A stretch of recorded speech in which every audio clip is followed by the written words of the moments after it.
내가 지나왔던 모든 시간이, 내가 걸어왔던 모든 순간이 당연한 것 아니라 은혜였어. 아침 해가 뜨고 저녁에 노을, 봄의 꽃향기와 가을의 열매, 변하는 계절의 모든 순간이 당연한 것 아니라 은혜였어. 모든 것이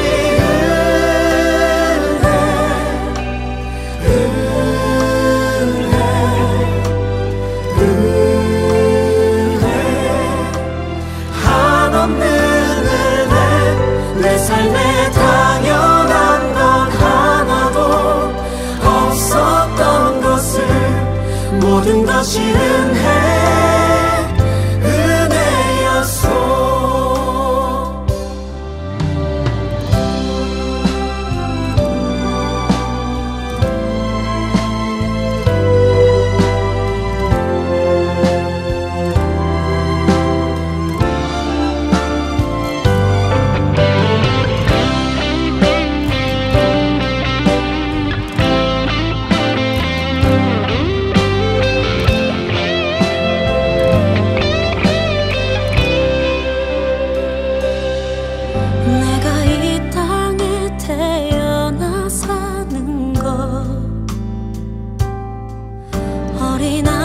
시절과 지금까지 숨을 쉬며 살며 꿈을 꾸는 삶, 당연한 것 아니라 은혜였어. 내가 하나님의 자녀로 살며 오늘 찬양하고 예배하는 삶, 복음을 전할 수 있는 축복이 당연한 것 아니라 은혜였어. 모든 것이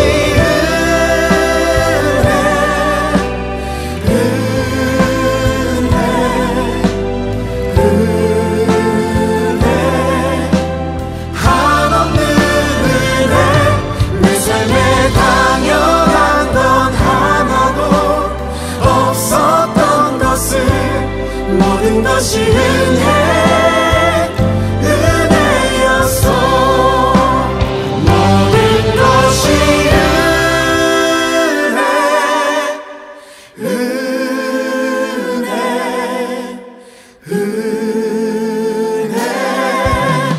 한없는 은혜, 내 삶에 당연한 건 하나도 없었던 것을, 모든 것이 은혜였어.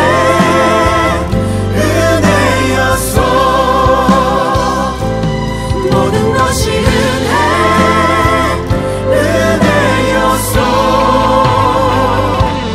모든 것이 은혜였어.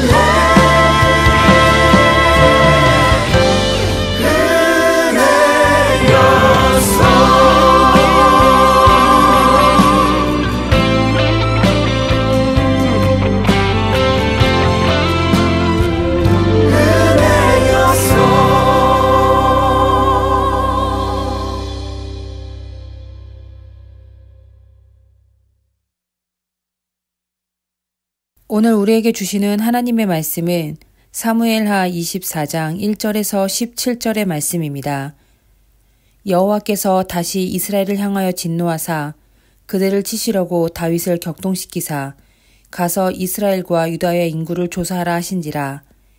이에 왕이 그 곁에 있는 군사령관 요압에게 이르되 너는 이스라엘 모든 지파 가운데로 다니며 이제 단에서부터 브엘세바까지 인구를 조사하여 백성의 수를 내게 보고하라 하니 요압이 왕께 아뢰되 이 백성이 얼마든지 왕의 하나님 여호와께서 100배나 더하게 하사 내 주 왕의 눈으로 보게 하시기를 원하나이다.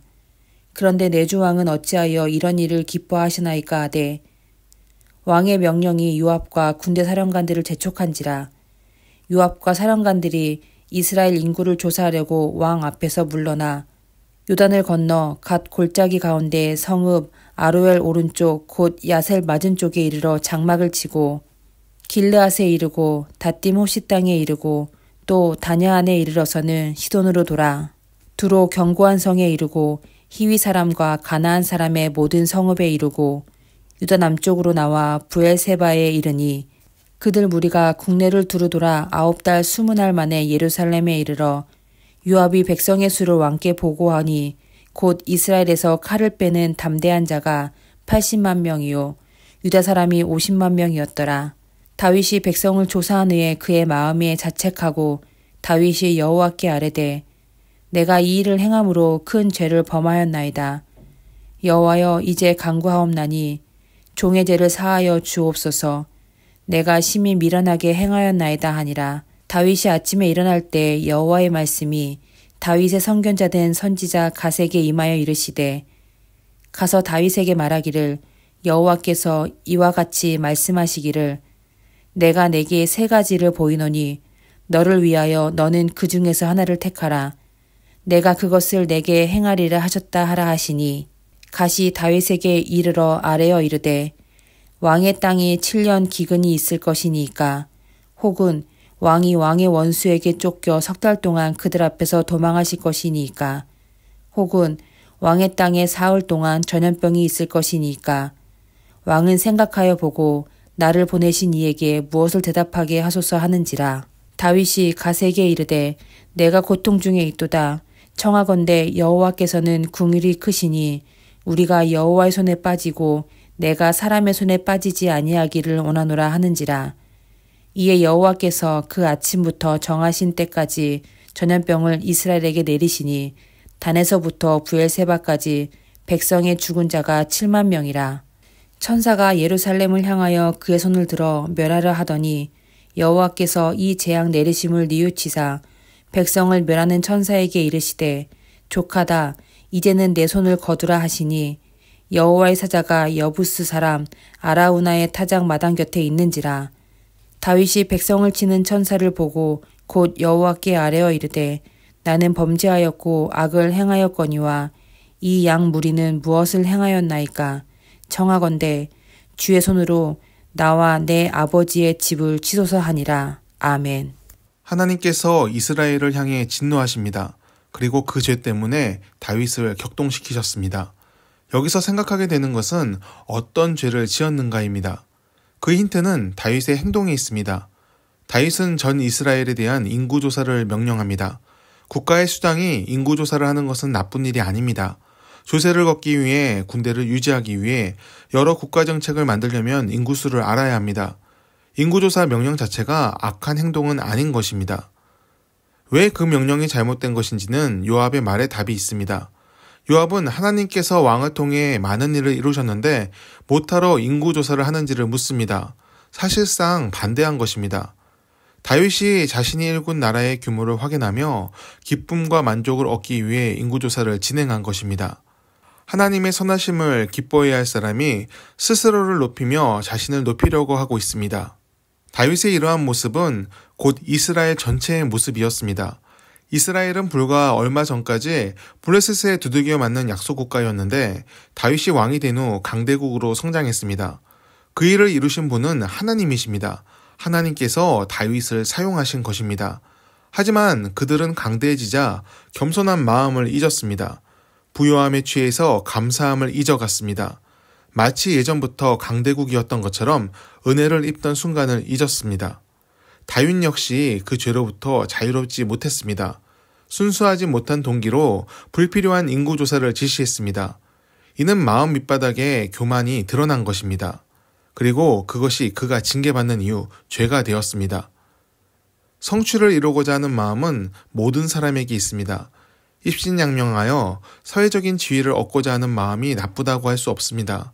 하지만 하나님의 관점에서 보면 다를 수 있습니다. 태초의 인간이었던 아담과 하와가 처음 지은 죄는 불순종이었습니다. 하지만 이는 단순히 말을 안 들었다가 아닙니다. 그 불순종의 내막에는 하나님 없이 살 수 있다는 불신앙이 들어 있습니다. 곧 하나님의 인도하심을 부정한 것이 죄가 되었습니다. 이런 기준으로 볼 때 죄로부터 자유로운 사람은 없을 것 같습니다. 대부분의 사람은 성취를 이룬 것을 확인하고 자랑하고 싶어 합니다. 조금이라도 방심한다면 마음 밑바닥의 욕망과 교만이 스멀스멀 올라오는 것이 인간입니다. 그래서 우리는 깨어 있어야 합니다. 하나님의 살아계심을 잊지 말고 스스로를 겸비하며 겸손해야 합니다. 성취를 멀리하고 자부심을 갖지 말라는 것이 아닙니다. 하나님이 하셨음을 잊지 말고 하나님께서 우리를 이끄심을 자랑해야 합니다. 나의 이름을 높이기보다 하나님의 이름을 높이고 영광 돌리는 삶을 살아야 합니다. 작은 순간이라도 틈을 주어 죄가 들어오는 것을 막아야 합니다. 왜 오늘의 본문이 사무엘하의 마지막 장에 들어왔는가 묵상해 봅니다. 다윗에 관한 마지막 장인데 좀 아름답게 마무리해도 되지 않았을까 생각해 봅니다. 하지만 곧 의도를 알았습니다. 사무엘서의 기자는 경계의 말씀으로 오늘 내용을 넣었습니다. 모든 사람들이 타락하는 이유를 하나님의 사람이라 칭송받던 다윗의 일대기에 마지막에 넣었습니다. 누구든지 무너질 수 있고 타락할 수 있음을 경계하라고 강하게 말하고 있습니다. 타락은 달콤하고 알아차리지 못하게 옵니다. 깨어있지 않다면 조금씩 무너져 내려서 성취했던 모든 것을 잃을 수도 있습니다. 하나님의 사람이 들을 수 있는 최고의 칭찬은 하나님 안에 있는 것입니다. 하나님을 높이고 하나님을 자랑하고 하나님을 사랑하는 것이 그리스도인의 삶입니다. 그것은 우리를 초라하게 하는 것이 아니라 삶이 빛나고 아름다워지는 이유가 됩니다. 우리와 동행하시는 하나님이 빛나고 아름다우시기에 우리의 삶도 빛나고 아름답게 됩니다. 항상 깨어있으므로 선한 길을 분별하는 그리스도인이 되기를 축원합니다. 기도하겠습니다. 하나님, 오늘도 깨어있는 그리스도인이 되게 하옵소서. 하나님의 길을 분별하고 선한 판단을 내리며 주님의 기쁨이 되게 하옵소서. 교만이 틈타지 않게 하시고 우리가 해야 할 말만 하게 하옵소서. 우리의 삶에서 하나님이 이루신 것을 자랑하며 주님의 사람으로 오늘을 살게 하옵소서. 예수님의 이름으로 기도합니다. 아멘.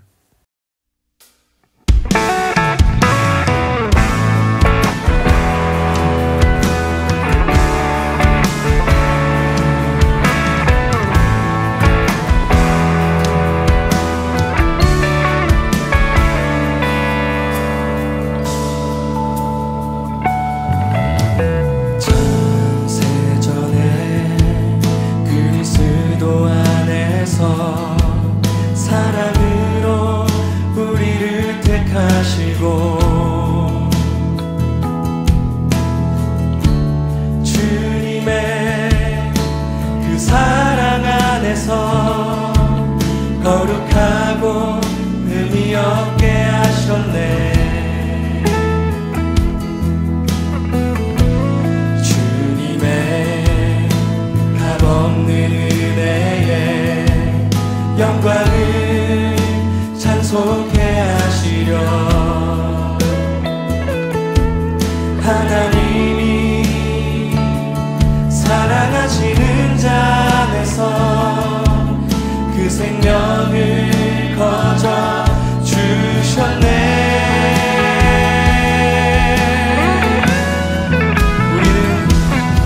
우리는 그리스도 안에서 은혜의 풍성한 나라 그의 피로 말미암아 죄사함 받았네.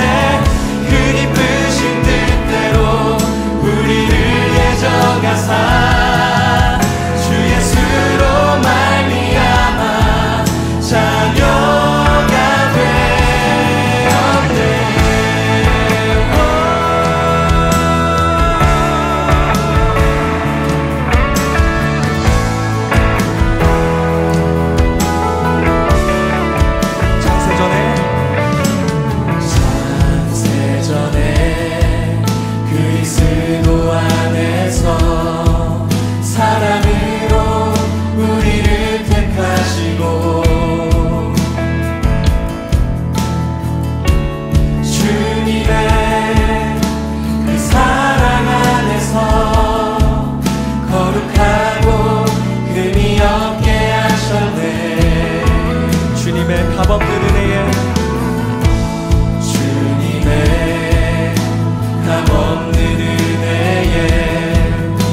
영광을 찬송케 하시려